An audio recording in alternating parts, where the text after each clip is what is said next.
बिस्मिल्लाहिर्रहमानिर्रहीम। दोस्तों, आज हम जिस टॉपिक पे बात करेंगे वो टैक्स का टॉपिक है और उसे कहते हैं विदहोल्डिंग एजेंट। विदहोल्डिंग एजेंट क्या होता है? नाम से ज़ाहिर है एक एजेंट है। आपको पता है कि मिशन इम्पॉसिबल आपने अगर देख रखी हो तो उसमें एजेंट्स का बड़ा तस्करा होता है। अगर आपने जेम्स बॉन्ड देखी है तो उसमें भी एजेंट्स का तस्करा होता है। लेकिन ये वो एजेंट्स हैं जो हमारी इन्वायरमेंट में, हमारी पाकिस्तान में बैठे हैं, खुद टैक्स पेयर हैं, लेकिन जब वो हमारे साथ हाथ करते हैं तो हमें पता लगता है कि ये तो FBR के एजेंट थे। वो हमें ये कहते हैं कि अगर हम आपको पेमेंट करने जा रहे हैं तो हम आपका टैक्स काटेंगे। जैसे अगर मैं एक जगह पे पढ़ाता हूँ तो वो यूनिवर्सिटी क्या करती है कि जब मुझे सैलरी देती है तो उसमें से टैक्स काट लेती है, और मुझे उस दिन पता लगता है कि ये तो FBR नहीं है, लेकिन वो ये कहते हैं हम FBR नहीं हैं लेकिन FBR के एजेंट हैं।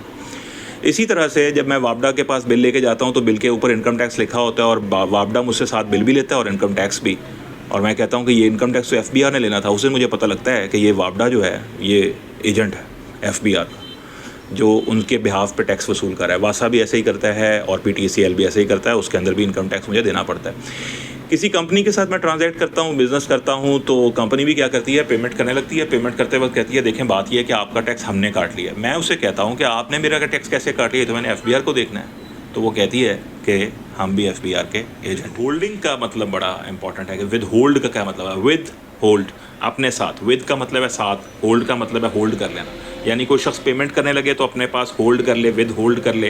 कोई शख्स कलेक्ट करने लगे तो विद होल्ड कर ले। ये जो विद होल्ड का मतलब है कि एक शख्स पेमेंट करने लगा है, आपकी पेमेंट है, आपको देनी है, लेकिन कुछ रकम उसने विद होल्ड कर ली, आपको ये कह के कि मैं ये FBR में जमा कराऊंगा आपका टैक्स। इसे हम कहते हैं विद होल्डिंग एजेंट। तो विद होल्डिंग एजेंट क्या है? इसकी दो एरियाज़ हैं। एक है इसका एरिया डिडक्शन और एक एरिया है इसका collection. Collection of tax, deduction of tax. हम कुछ लोगों के साथ डील करते हैं और उन्होंने हमें पेमेंट्स करनी होती हैं। जैसे कोई बंदा आपसे कोई माल परचेज़ करता है, आपको पेमेंट करता है। जैसे कोई बंदा आपको सैलरी देता है तो आपको पेमेंट करता है। तो आपको जो सैलरी में से टैक्स कटता है ना, उसकी बुनियादी वजह ये होती है कि जब आपको पेमेंट होने लगती है तो उसमें से कुछ रकम काट कर FBR वो इदारा जमा कराता है। यानी अगर आप सरकारी मुलाजिम हैं तो रोज़ ऐसा होता होगा हर महीने कि वो जो इदारा है वो कुछ रकम काट लेता है और कहता है आपका टैक्स कट गया, और आपको एक डिडक्शन सर्टिफिकेट दे देता है, टैक्स डिडक्शन सर्टिफिकेट। तो ये है विद होल्डिंग एजेंट। आपका जो इदारा, आपका एम्प्लॉयर, आपका मालिक, आपका आका, जहाँ पे आप जॉब कर रहे हैं, वो है विद होल्डिंग एजेंट। और इसी तरह से कुछ ऐसे इदारे हैं जो जिनका काम पेमेंट करना नहीं बल्कि पेमेंट वसूल करना है। जैसे कि वापडा, जैसे वासा, जैसे PTCL, ये हमसे पेमेंट्स वसूल करते हैं, हर महीना लेते हैं पेमेंट। जब ये पेमेंट लेते हैं तो वो हम जब बिल पढ़ते हैं तो बिल में पढ़ते हुए पता लगता है आई टैक्स भी लिखा हुआ है, इनकम टैक्स। वो इनकम टैक्स ले रहे होते हैं आपसे, तो हम हैरान होते हैं कि ये कलेक्ट कर रहे हैं फिर भी इनकम टैक्स ले रहे हैं, वो पेमेंट कर रहे थे तब भी इनकम टैक्स ले रहे हैं। तो इनकम टैक्स अपनी जेब में नहीं डाल रहे, वो अपना इनकम टैक्स FBR को पे कर रहे हैं। क्यों कर रहे हैं? बिकॉज ये बंदा एजेंट है। सेक्शन 153 सब सेक्शन 789 में ये लिखा हुआ है कि जो विद होल्डिंग एजेंट होता है वो कौन होता है। वो कोई सरकारी इदारा होता है, चाहे फेडरल हो, प्रोविंशियल हो। वो कोई कंपनी होती है जो इनकॉर्पोरेटेड हो अंडर कंपनीज ऑर्डिनेंस 1984, अब तो बाद में नया आ गया 2007 में। और वो एक इंडिविजुअल भी हो सकता है, वो पार्टनरशिप फर्म भी हो सकती है अगर उसका टर्नओवर एक ख़ास हद से ज़्यादा हो गया। तो ये सब विद होल्डिंग एजेंट हैं। तो ये बड़ा चौकन्ना रहना चाहिए कि हम जिन लोगों के साथ डील कर रहे हैं, अगर वो विद होल्डिंग एजेंट हुए तो वो अगर आपको पे करने जा रहे हैं तो आपको पूरी पेमेंट नहीं देंगे, टैक्स काट लेंगे, और अगर कलेक्ट करने जा रहे हैं तो आपसे टैक्स वसूल कर लेंगे, लेकिन अपनी जेब में नहीं डालेंगे, FBR को दे देंगे, क्योंकि वो खुद विद होल्डिंग एजेंट है। विद साथ होल्ड कर लेना बतौर agent of FBR, this is called with holding agent. Section 153 से ऑनवर्ड्स बहुत सारे जो सेक्शंस हैं वो बताते हैं कि कब कब पेमेंट की जाए तो टैक्स काटना है और कितना काटना है। इसके लिए रेट्स ऑफ टैक्सेस होते हैं जो शेड्यूल में दिए होते हैं। शेड्यूल क्या होते हैं? जो इनकम टैक्स ऑर्डिनेंस में आखिर में दिए जाते हैं। ये इनकम टैक्स ऑर्डिनेंस के पार्ट हैं। First schedule, second schedule, third schedule, fourth schedule, fifth schedule, six schedule उसका पार्ट।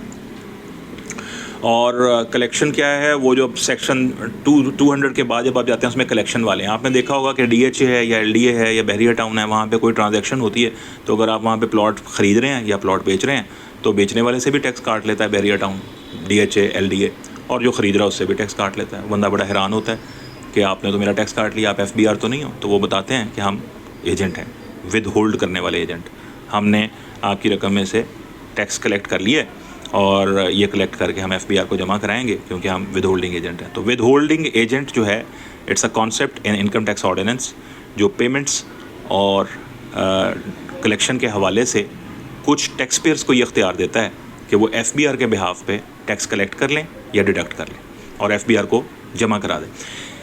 ये जो विद होल्डिंग की प्रोविजन है कि वो डिडक्ट करके और कलेक्ट करके जमा कराते हैं FBR को, ये रिकवरी प्रोविजंस कहलाती हैं। ये असेसमेंट नहीं है, वो रिकवर कर रहे हैं एफबीआर के बयान, यानी एफबीआर का एक एक्सटेंडेड हैंड, एफबीआर का एक और दूसरा हाथ जो लोगों से रिकवर करके जमा कराता है एफबीआर को पैसे, उन्हें कहते हैं विद होल्डिंग एजेंट। सेक्शन 153 से ऑनवर्ड्स सारे सेक्शंस विद होल्डिंग एजेंट्स के हवाले से और विद होल्डिंग एजेंट की डिडक्शन और कलेक्शन के हवाले से हमारे साथ डील करते हैं। तो अगर आप इनकम टैक्स ऑर्डिनेंस में सेक्शन 150 को क्रॉस करके अगले सेक्शंस पढ़ रहे हैं तो आपको ये मालूम होना चाहिए कि ये तमाम सेक्शंस विद होल्डिंग एजेंट के सेक्शन हैं और विद होल्डिंग एजेंट आपसे टैक्स काटेगा, अपने पास नहीं रखेगा, एफबीआर को जमा करा देगा, क्योंकि वो एजेंट टैक्स से बच रहे होते हैं, एस्केप कर रहे होते हैं, वो चौकन्ने रहते हैं कि कहीं हम किसी विद होल्डिंग एजेंट के साथ ना ट्रांजैक्ट करें।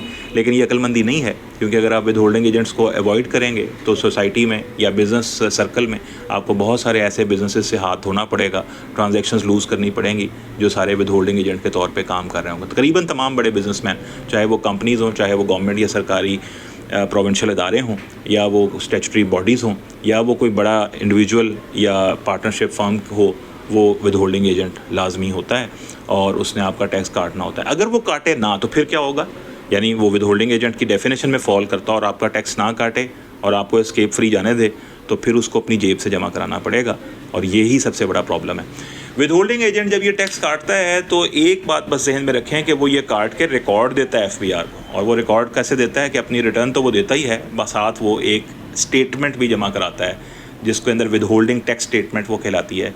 165 section 165 of the income tax ordinance के तहत एक स्टेटमेंट वो क्वार्टरली दे देता है कि ये टैक्स मैंने इन लोगों का काटा था, इन लोगों का कलेक्ट किया था और मैं एफबीआर को ये स्टेटमेंट जमा करवा रहा हूँ। अगर वो ये स्टेटमेंट जमा नहीं कराता तो डिफ़ॉल्ट करता है, अगर वो ये टैक्स नहीं काटता तब डिफ़ॉल्ट करता है, अगर वो ये टैक्स नहीं जमा करवाता एफबीआर को तब डिफ़ॉल्ट करता है। और सेक्शन 161 के तहत उसके खिलाफ असेसमेंट भी हो सकती है और सेक्शन 205 में उसके खिलाफ डिफ़ॉल्ट सरचार्ज भी उससे चार्ज किया जा सकता है विद होल्डिंग एजेंट से, अगर वो अपनी ज़िम्मेदारी पूरी नहीं करता।